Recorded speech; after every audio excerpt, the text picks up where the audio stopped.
जय हिंद दोस्तों, स्वागत है आपका। आज के जेटेट क्लास में हम लोग देखने वाले हैं बाल विकास से पूछे जाने वाले महत्वपूर्ण प्रश्नों को। तो आज के क्लास में हम लोग बाल विकास के महत्वपूर्ण टॉपिक को कवर करेंगे। उस टॉपिक का नाम है विकलांग तथा अधिगम अशक्तता वाले बालकों की पहचान। इससे हम लोग 35 से 40 सवाल आज देखेंगे जो आपकी परीक्षा के लिए बहुत ही इम्पोर्टेंट है। तो चलिए स्टार्ट करते हैं। पहला सवाल है कि विकलांग बालक ऐसे बालक होते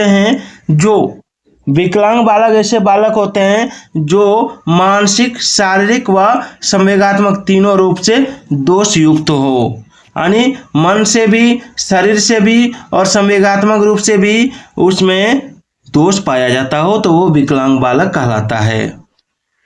चलिए, ऐसे बालक जिनमें ऐसा शारीरिक दोष होता है जो किसी भी रूप में उसे साधारण क्रियाओं में भाग लेने से रोकता है या सीमित रखता है, तो विकलांग बालकों के संदर्भ में यह कथन किस मनोवैज्ञानिक का है? देखिए, ऐसे बालक जिनमें ऐसा शारीरिक दोष होता है जो किसी भी रूप में उसे साधारण क्रियाओं में भाग लेने से रोकता है या सीमित रखता है, यह कथन किस मनोवैज्ञानिक ने कहा था? तो देखिए, यह कथन कहा था आपका ऑप्शन 3 क्रो एंड क्रो ने। चलिए, अगला है कि अंग संचालन में दोषयुक्त छात्रों को किस प्रकार की समस्या होती है? बैठने की समस्या, सोने की समस्या, लिखने की समस्या या किसी भी प्रकार की समस्या नहीं। तो देखिए, अंग संचालन में लिखने की समस्या होती है। ठीक है, आगे देखिए, राष्ट्रीय दृष्टिबाधिता संस्थान NIBH स्थित है। कहाँ स्थित है ये? तो ये आपका स्थित है देहरादून में। अगला सवाल है, दृष्टि दोषयुक्त छात्रों को शिक्षा दी जानी चाहिए, यानी जो देख नहीं पाते हैं, जिनकी आंख में प्रॉब्लम है, उनको शिक्षा किस माहौल में देना चाहिए? तो उन्हें समावेशी शिक्षा के अंतर्गत सभी सामान्य बच्चों के साथ शिक्षा दी जानी चाहिए। ठीक है, आगे है, कक्षा 5 के न्यून दृष्टि वाले बच्चे को निम्न स्तर के कार्य के लिए माफ करना उचित है? कक्षा 5 के न्यून दृष्टि वाले बच्चे को निम्न स्तर के कार्य के लिए माफ करना उचित है, या उसके दैनिक कार्य में उसके माता पिता तथा मित्रों की सहायता करनी चाहिए, या कक्षा में समान रूप से बर्ताव करना चाहिए एवं ऑडियो CD के माध्यम से सहायता प्रदान करनी चाहिए? ये होगा ऑप्शन 3। ऑप्शन 3 इसका आंसर हो जाएगा। ठीक है, ऑप्शन 3 ये। चलिए, अगला सवाल देखिए, निम्न में से कौन सा कारण श्रवण दोष का कारण है? कौन सा कारण श्रवण दोष का कारण है? तो कान की बनावट में दोष, कान का अक्सर बहते रहना और कानों में दर्द की शिकायत, ये तीनों हो जाएगा, यानी उपरोक्त सभी। चलिए आगे देखिए,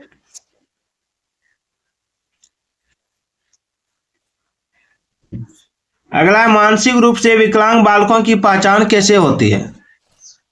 मानसिक रूप से विकलांग बालकों की पहचान कैसे होती है? तो देखिए, मानसिक रूप से विकलांग बालक जो होते हैं उनकी बुद्धि लब्धि का कम होना, यही उनकी पहचान होती है।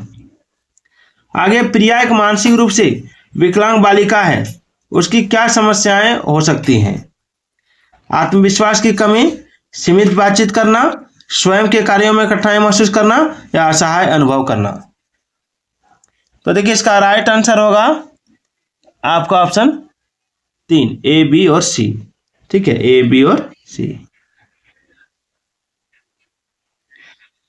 आगे है, शारीरिक मानसिक रूप से विकलांगों की शिक्षा की व्यवस्था के बारे में दिए गए कथनों में क्या सही है? शारीरिक मानसिक रूप से विकलांगों की शिक्षा की व्यवस्था के बारे में दिए गए कथनों में क्या सही है? तो इसका राइट आंसर होगा ऑप्शन 4, विकलांगता दूर करने में अध्यापक, माता पिता एवं अभिभावक की प्रमुख भूमिका होनी चाहिए। अगला है, निम्नलिखित में से मौखिक रूप से सीखने की अशक्तता कौन सी है? तो मौखिक रूप से सीखने की जो अशक्तता है वो है आपका ऑप्शन अफेजिया। ठीक है, चलिए, मस्तिष्क में क्षति के कारण बातचीत करने में आंशिक या पूर्णतः क्षमता को क्या कहते हैं? मस्तिष्क में क्षति के कारण बातचीत करने में आंशिक या पूर्णतः अक्षमता को क्या कहते हैं? तो देखिए इसको कहते हैं आपका ऑप्शन 3 डिस्फेजिया। डिस्फेजिया। अगला, मस्तिष्क की संरचना तथा कृत्यों में विभेद का परिणाम क्या होता है? तो देखिए इसका राइट आंसर होगा ऑप्शन 3 डिसलेक्सिया। डिस्ग्राफिया मुख्य रूप से डैश की समस्या से संबंधित है। किससे संबंधित है? तो देखिए यह संबंधित है आपका ऑप्शन 4 लिखने की समस्या से। मस्तिष्क के सेरेब्रम में क्षति होने के कारण कौन सी बीमारी होती है? तो देखिए इसका राइट आंसर होगा ऑप्शन 1 अप्रेक्सिया।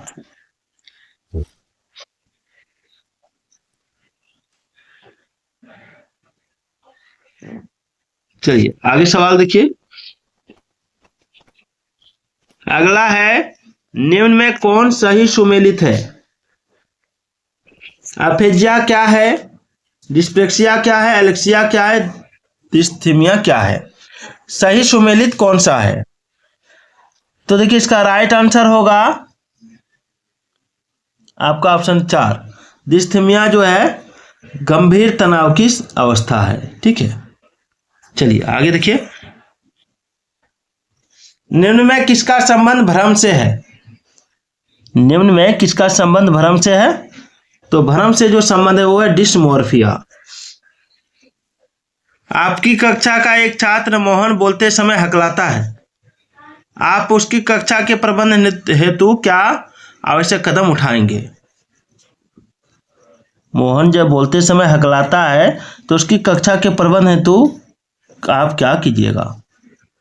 तो देखिए उसमें अध्ययन की गलत आदतों पर नियंत्रण कराएंगे।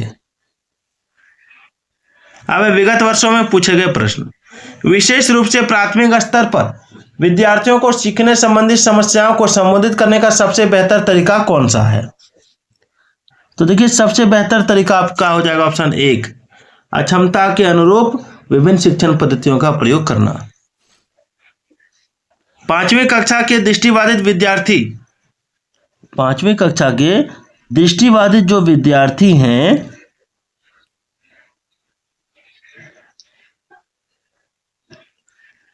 उनके साथ कक्षा में समान रूप से व्यवहार किया जाना चाहिए और श्रव्य सीडी के माध्यम से सहायता उपलब्ध कराई जानी चाहिए। श्रव्य माने सुनने वाला। एक बच्चा जो डैश से ग्रस्त है वह साव और वाज और न्यूक्लियर, ठीक है, और अनक्लियर में अंतर नहीं कर सकता है, तो उसको कौन सी बीमारी है? तो देखिए उसको है आपका डिसलेक्सिया यानी पठन विकार, पढ़ने में कठिनाई होना। अगला सवाल है, एक शिक्षिका की कक्षा में कुछ शारीरिक विकलांगता वाले बच्चे हैं, तो निम्नलिखित में उसके लिए क्या कहना सबसे उचित होगा? तो उनके लिए कहना उचित होगा कि शारीरिक रूप से असुविधाग्रस्त बच्चे कक्षा में ही कोई वैकल्पिक गतिविधि कर सकते हैं। आगे गतिक कौशलों में अधिगम निरोग्यता क्या कहलाती है? तो गतिक कौशलों में अधिगम निरोग्यता जो होता है उसको क्या कहते हैं? तो उसको कहते हैं आपका ऑप्शन 2 डिस्प्लेक्सिया। भाषा अवबोधन से संबद्ध विकार कौन सा है? भाषा अवबोधन से संबद्ध विकार, तो भाषा अवबोधन से संबद्ध विकार है आपका ऑप्शन 4 भाषाघात अफेजिया। निम्नलिखित में से कौन सा विकासात्मक विकार का उदाहरण नहीं है? तो विकासात्मक विकार का उदाहरण नहीं है आपका ऑप्शन 3 पर अभिघातज तनाव यानी पोस्ट ट्रॉमेटिक स्ट्रेस। आगे एक बच्चे की कॉपी में लिखने में विपरीत छवियां, दर्पण छवि आदि जैसी गलतियां मिलती हैं। इस प्रकार का बच्चा लक्षण प्रदर्शित करता है, कौन सा लक्षण प्रदर्शित करता है? तो इसका राइट आंसर होगा आपका ऑप्शन 2 अधिगम में अशक्तता के। विकृत लिखावट से संबंधित लिखने की योग्यता में कमी किसका एक लक्षण है? तो इसको कहते हैं डिस्ग्राफिया। निम्नलिखित में से कौन सा व्यवहार बच्चे को अधिगम निर्योग्यता की पहचान कराता है? तो देखिए इसका राइट आंसर होगा आपका ऑप्शन 1 मनोभाव का जल्दी जल्दी बदलना यानी मूड स्विंग्स। चलिए आगे देखते हैं।